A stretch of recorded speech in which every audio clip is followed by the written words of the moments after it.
Are you over 50? And are you going through the downsizing process or thinking about going through it? And have you ever wished you could go back in time and have a little chat with yourself so you wouldn't end up with all the stuff you're dealing with now? I thought it'd be fun to do a little video if I could go back in a time machine and talk to my younger self. If that is something that intrigues you, then please keep watching. Comment below if there are some things you wish you had or hadn't done. Maybe make your own little list as we go along.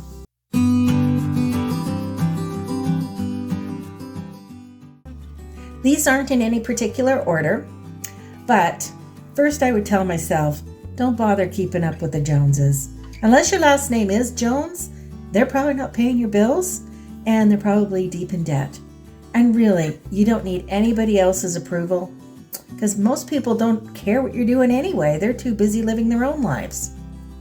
Be happy and grateful for what you have. And don't always be wanting more. Beware the shiny new object. Start the decluttering regularly habit earlier. I didn't really start my decluttering on a regular basis, like at least once or twice a year, until about 25 years ago. The first part of my life was all about acquiring. I'm sure you can relate. You know, you get your first apartment and, you know, you start getting hand-me-down furniture and buying dishes and things like that, whatever you need to set up your home.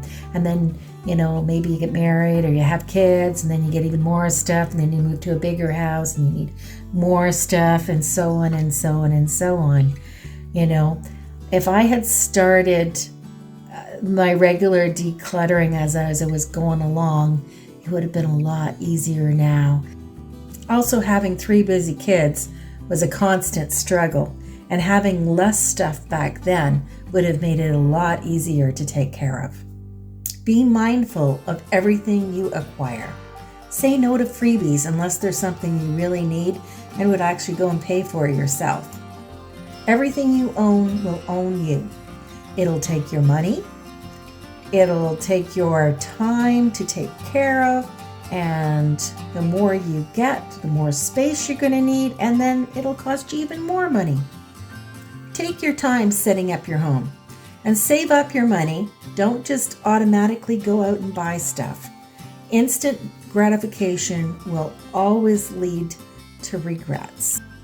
This is especially true for large purchases.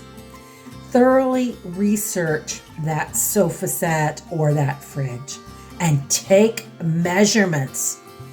Has anyone ever bought a fridge that was too high to fit into the fridge space where your cabinets are? Now, I didn't actually do that myself, but I have a couple friends that did.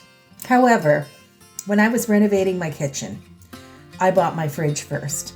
The original fridge that came with the house was ancient and the seal was broken on it. So every time I came in the front door, the fridge door would pop open. And it also partially blocked the garage, so it drove me nuts. And I knew I was going to do the pantry wall first because I renovated my kitchen in stages. And so I bought this gorgeous fridge that with all the bells and whistles. And when I did finally do the pantry wall, I found out that it stuck out about 8 inches. So that wasn't good. I lived with it for a bit, but I now have a counter depth one, which is a lot better. And let me tell you, I wish I had that $2,000 back. Now that leads me to my next point. I'd say, Carol, don't waste your money buying overpriced things that you really don't need. And I've got 3 examples of this. Do you remember back in the day they sold vacuum cleaners door to door? Well, I bought a vacuum cleaner that I couldn't afford. It actually cost more than 1 month's of my income at that time. And it took me 3 years to pay it off. And while I was using it, the bags were like 10 times as much as what it costs for other vacuum cleaner bags. And then when it finally broke down, I mean, it worked for many, many years and it was great.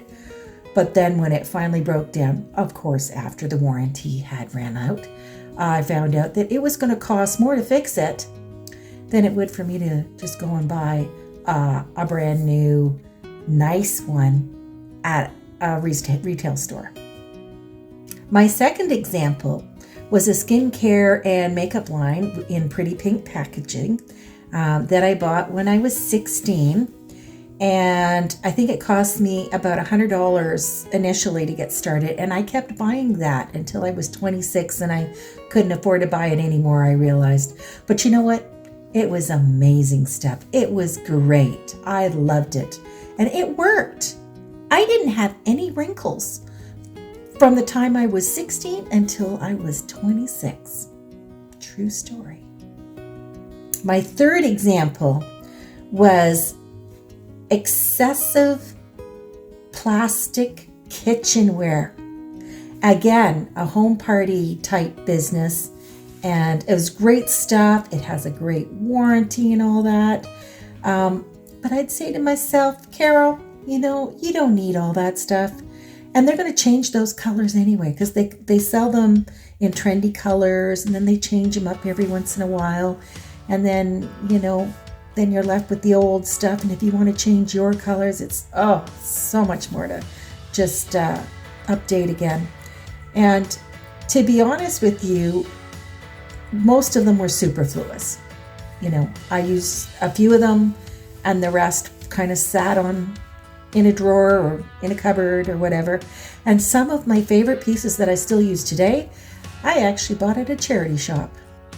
Don't hang on to things for future use or for a fantasy life. That's never going to happen.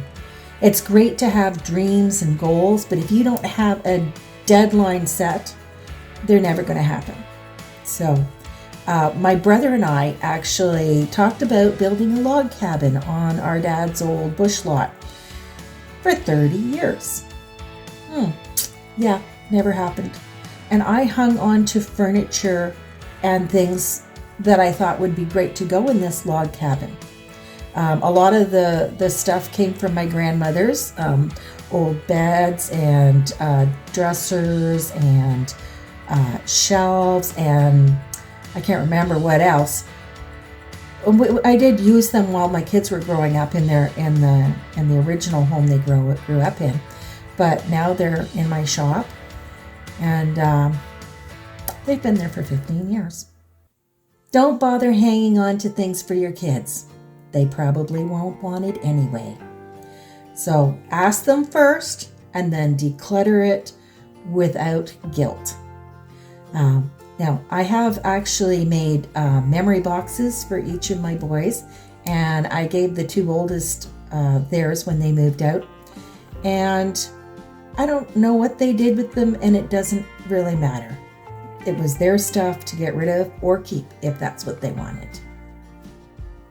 And finally, I tell myself, Carol, don't worry about keeping the house so clean. Go out and have some more fun. Spend more time with the kids and your friends and your family, and make more connections.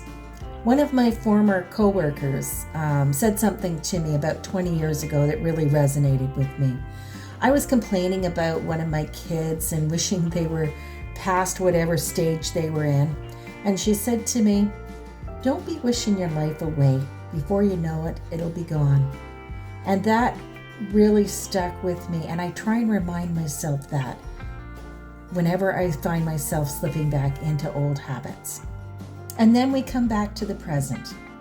I realize that our mistakes are just learning opportunities, and our stuff doesn't define us or who we are. My regrets are about time and money wasted and missed opportunities to have more fun and make more connections with the people I love. That is really what I'm hoping to change by downsizing now. Well, that's it for my list. Was there anything on your list that I haven't mentioned or that you wish you could go back and tell yourself? If you like this video, please give me a thumbs up, and I'll see you in the next one.